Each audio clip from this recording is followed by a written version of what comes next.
Bonjour et bienvenue dans cette vidéo pour corriger les origines des variations climatiques du Quaternaire. Tout d'abord, on va essayer de comprendre les documents.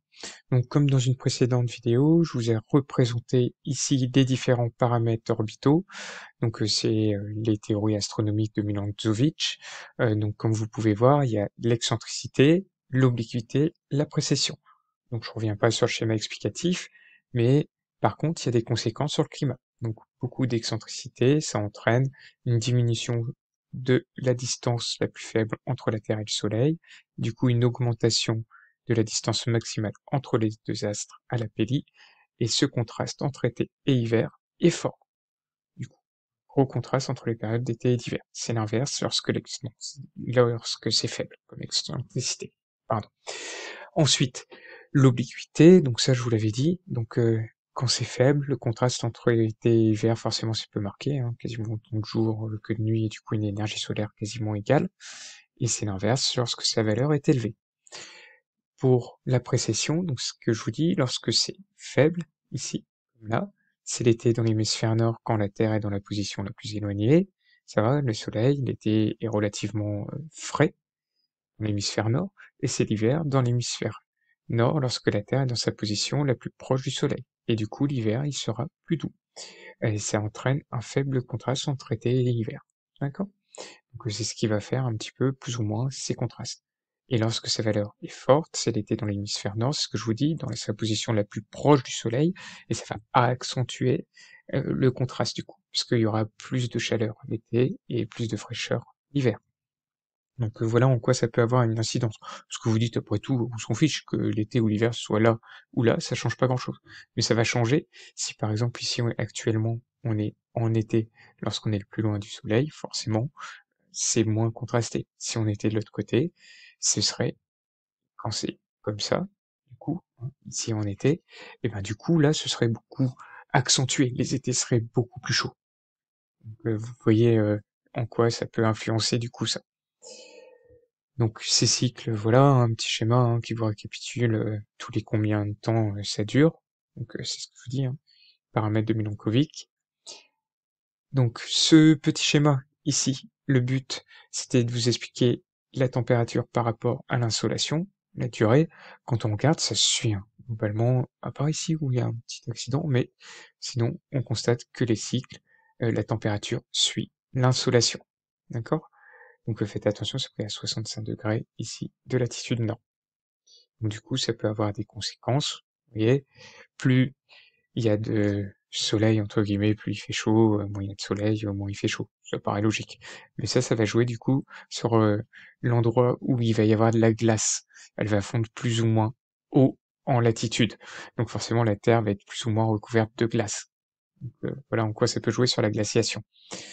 On constate aussi des vitesses de sortie, comme ça, de glaciation, très rapides, et des entrées aussi, très rapides. Donc quand vous regardez ici, pouah, ça va vite. Là, pareil. Donc quand on sort d'une glaciation, ici, ça se réchauffe très vite. Et quand on rentre, ça se réchauffe très vite. La seule possibilité pour expliquer ça, c'est ce qu'on, je vous ai mis tout en bas, c'est les rétroactions, positives ou négatives. Donc une rétroaction positive, ça accentue le phénomène. Bam, bam, bam, bam, bam, bam, bam, bam, bam. Une rétroaction négative, ça va avoir tendance, au contraire, à le ralentir. Donc j'ai ça, j'ai une conséquence, et bam, ça la freine. Du coup, j'en ai moins. Mais du coup, là, en entrée et sortie, on est clairement dans des rétroactions positives.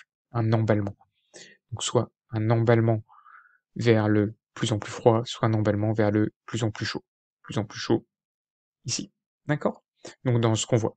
Donc c'est ça, ce phénomène vous pouvez relier après un petit peu les deux. Donc ça, c'est lié à plusieurs choses aussi, hein. L'albédo notamment. Donc ici, par exemple, vous avez une surface blanche, ça devient tout bleu, parce que la glace fond.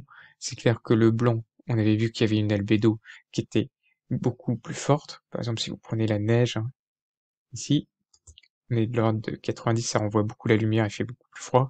Si vous remplacez par de l'eau, bah forcément ici, l'albédo est moindre et donc ça se réchauffe. Pareil pour les glaciers, etc. D'accord? Donc ça va être, ça va faire partie des rétroactions positives.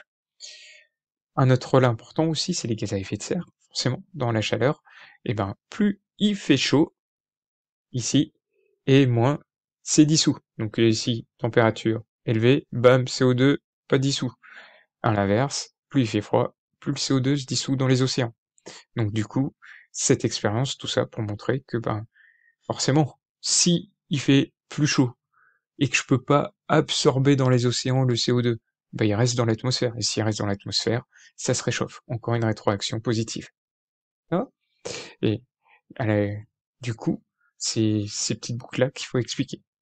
Donc à l'inverse, par exemple, s'il fait plus froid, donc s'il fait froid, j'absorbe plus de CO2, donc j'ai moins de gaz à effet de serre, donc du coup j'ai un refroidissement plus rapide. Donc pareil, c'est à relier avec vos rétroactions. Voilà un petit peu pour l'explication des docs. Si vous voulez une explication un peu plus littérale, je vous ai fait un petit corrigé comme ça. Donc c'est ce que je vous ai mis, hein, en 1941, il y a Milankovitch qui publie sa théorie astronomique du climat, donc il suppose que les variations climatiques du quaternaire, c'est la conséquence de variations cycliques de l'orbite terrestre.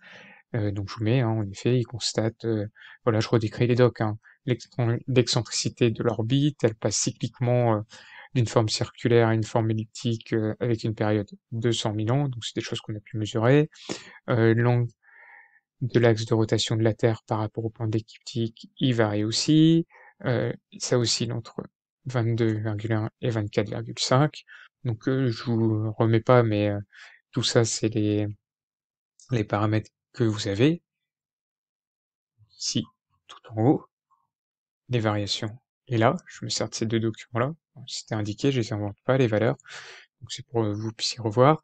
Donc l'axe de rotation, ça décrit un cône perpendiculaire, on parle de précession, la précession varie avec une périodicité de 20 000 ans environ.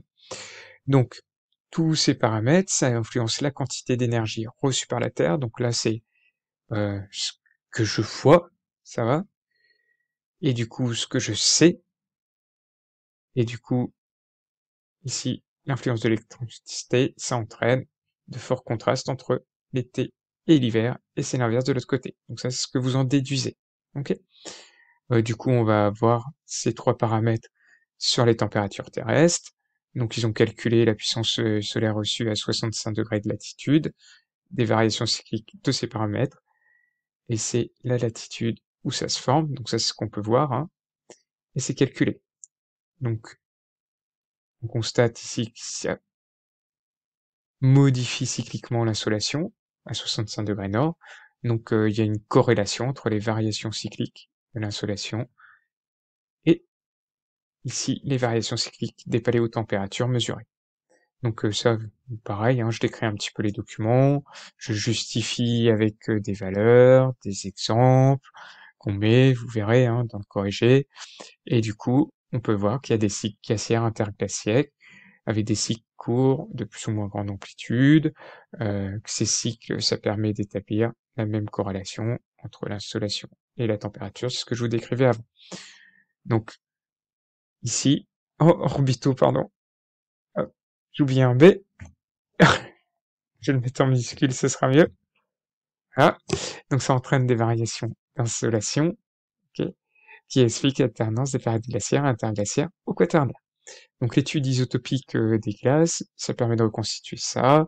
On va voir des entrées et des sorties rapides, la température, voilà, qui baisse de 8 degrés, je redécris encore, hein, et on va comprendre, essayer d'expliquer ces phénomènes. Pourquoi, voilà, c'est un peu ce document-là, je vous décris, c'était le doc là, ici, qui sert un petit peu de transition en fait. C'est un petit peu un doc de transition.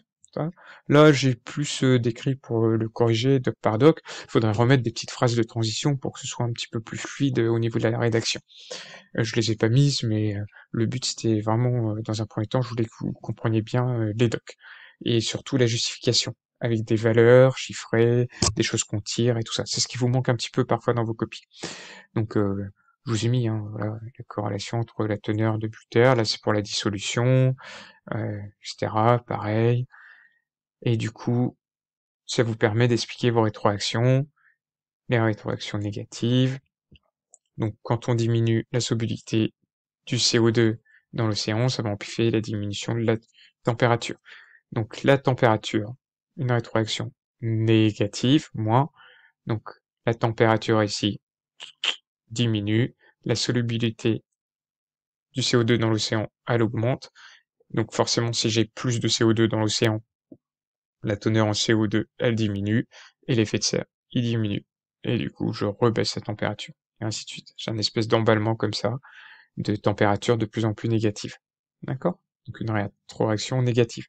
À l'inverse, votre bout de rétroaction ici négative qui emplit le refroidissement, on peut avoir des rétroactions positives, donc la température qui augmente, la solubilité dans l'océan qui diminue, la teneur atmosphérique qui augmente, l'effet de serre qui augmente les températures, et ainsi de suite. Un emballement. Actuellement, on est dans ce scénario-là. Ça va? Pour situer un petit peu. Donc c'est une boucle de réaction positive qui augmente la température. Donc c'est facile, hein, positif plus j'augmente la température, négatif moins. J'ai tendance à diminuer les températures, à freiner. J'en mets de moins en moins. Et de plus en plus de l'autre côté. Donc l'albédo, c'est influence aussi directement, donc pareil, ça rentre dans les boucles de rétroaction. Je vous ai refait des petits schémas sur l'albédo pour comprendre. La température baisse, la surface de la banquise elle augmente, du coup c'est blanc, donc ça reflète plus, du coup ça baisse les températures, et ainsi de suite. À l'inverse, si la température augmente, il y a moins de glace, de calottes polaires et puis de glaciers généralement sur Terre.